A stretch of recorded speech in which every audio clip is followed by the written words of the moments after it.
Welcome back, Heinekens, to Module 1, Lesson 10. Now, in the previous lessons 8 and 9, we started looking at some of the trend line tools. We went through a couple of these, and we ended up with Lesson 9, where we were talking about using two of these measure tools, price range and data range or date range, as well as the ruler. All right, that's what we covered. We've deleted our drawings, and now we're going to get on to some of the next ones. Now, under this one, this is the 1, 2, 3, 4, 5, 6th item underneath, and that is all to do with some of the drawings and some of the shapes that we're going to look at utilizing. Now, I'm not very good freehand, but for some people, using the brush can be quite a convenient tool. And it simply is clicking and moving it around. All right, easy enough. All right, I'm going to delete that. And for instance, maybe you want to do quickly just you're explaining something, you want to quickly circle that.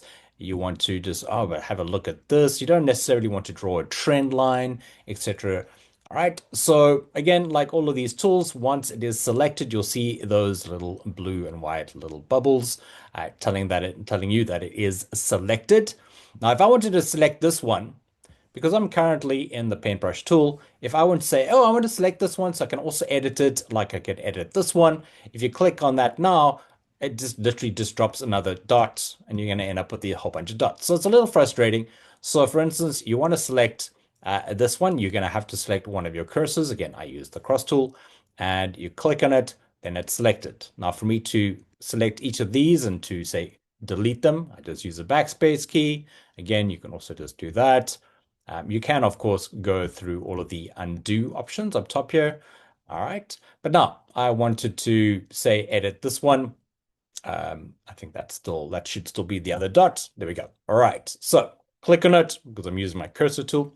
And again, it'll come up with this. So if you wanted to change the color, you can do that. You can change the thickness of that. You can go into the settings and you can pretty much see just the basic as well.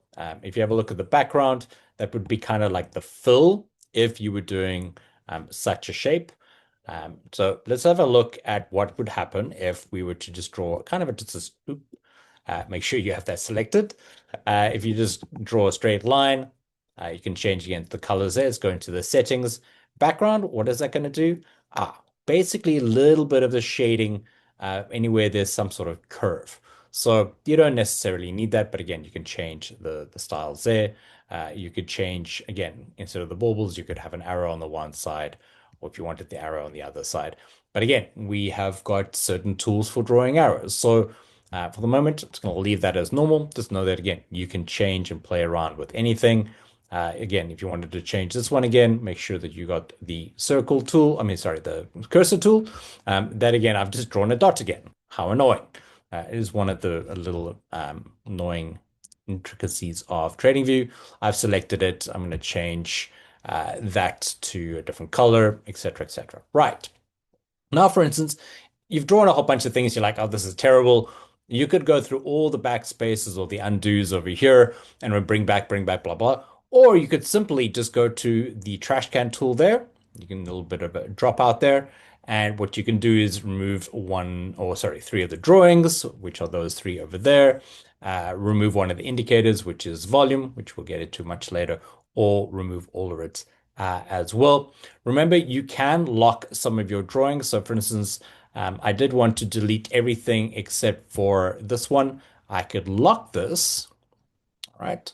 So that means if I want to delete it, because it is selected, it would then ask me, all right, especially the lock ones. So if I go here now and remove three drawings, let's just go to remove three drawings.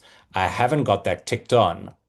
Then it's going to ask me, hey, we're going to delete everything, including the lock drawings. Are you sure you want to delete the lock drawings as well? I'm going to say I'm not going to keep the locked one, which was that red thing, and it's still there. So just to know, unlock it. You can either press backspace or delete, or again, you could just go here, remove that one drawing. Simple enough. All right, so in that first bit, I had a quick look at the brush. Highlighter, pretty much the same thing. It's exactly what you'd envisage it to be. It's not a a single line, but more of a highlighter. Again, if you wanted to be highlight a certain thing, we know how to draw rays and horizontal lines. Much the same here as well. You can change the color. You could change again, not just the color, but the opacity, of course. You can also change the thickness of that. So, I mean, again, you can go wild. All right. It's a little bit of creativity. Not everything would you would necessarily use. I don't use. Come on, you can backspace now. Come on. All right, we're just going to delete those. Um, if you find that the highlighters is useful, you could favorite it. If you find that the brush is useful, which I do, just for quick abstract little additions to the charts. Uh, and now, because we've been adding in the previous lessons, we're building up our drawings toolbar. Now, we're going to have a look at, for the remainder of this lesson 10, we're going to have a quick look at the arrows. And in lesson 11, we'll get into these. So arrow marker is pretty convenient. So it is selected. I haven't added it to my favorite tools yet. And for instance, I wanted to point out that wick, all right, that candle over there. You click where the head is going to go, and then, oh, apologies, the other way around. Sometimes I forget. So this is undo that, do that again, go. So I want to point, where's it going to end? Now, there it is. You can change the color. You can even add text, all right? But you don't do that over here. You actually, that's where you're going to change the text color. Um, Text would be there. Make sure you're on that. Add whatever you like. And this is pretty convenient. You could say this is a wig, right? And again, much like with some of the others, you can actually change the font size, change the color, bold, italic, whatever you like. Coordinates just, it gets a bit finicky, a bit tricky. So what's easiest to do actually is once you've done and you're like, oh, actually, I just want to have this a bit bigger, a bit further away. I want to change the angle.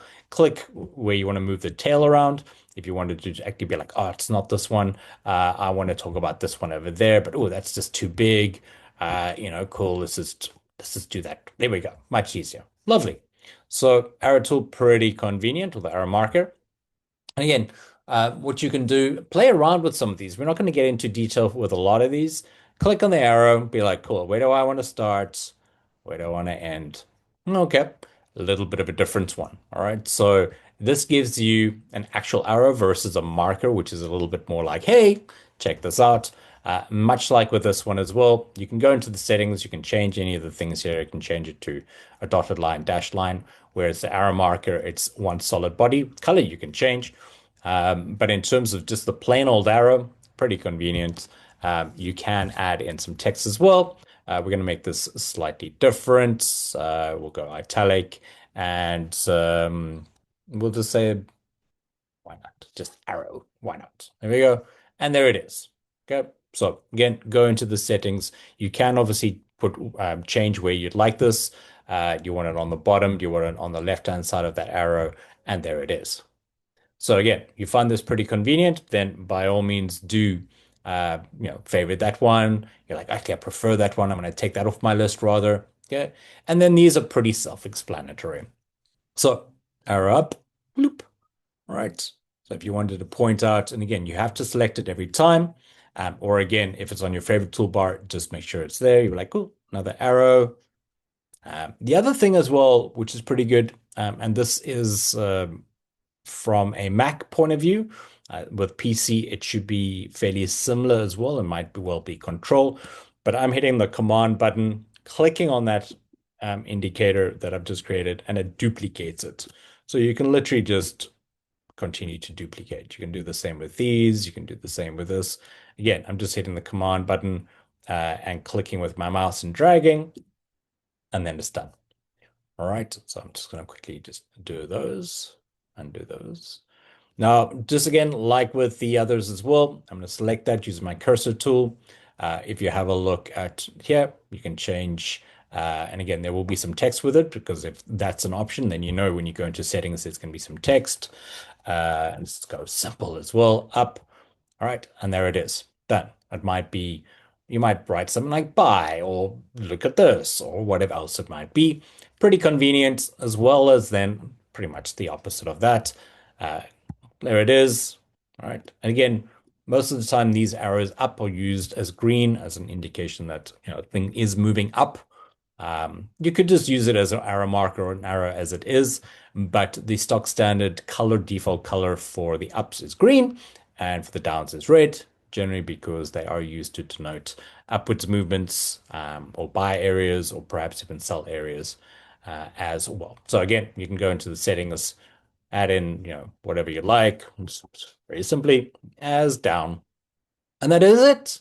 Fantastic. If you liked any of those in this lesson 10, you can favorite them, add them to your watch list if you feel so. All right. In lesson 11, as mentioned, we will be covering the rest of these. So join us for the next session, and we'll see you soon.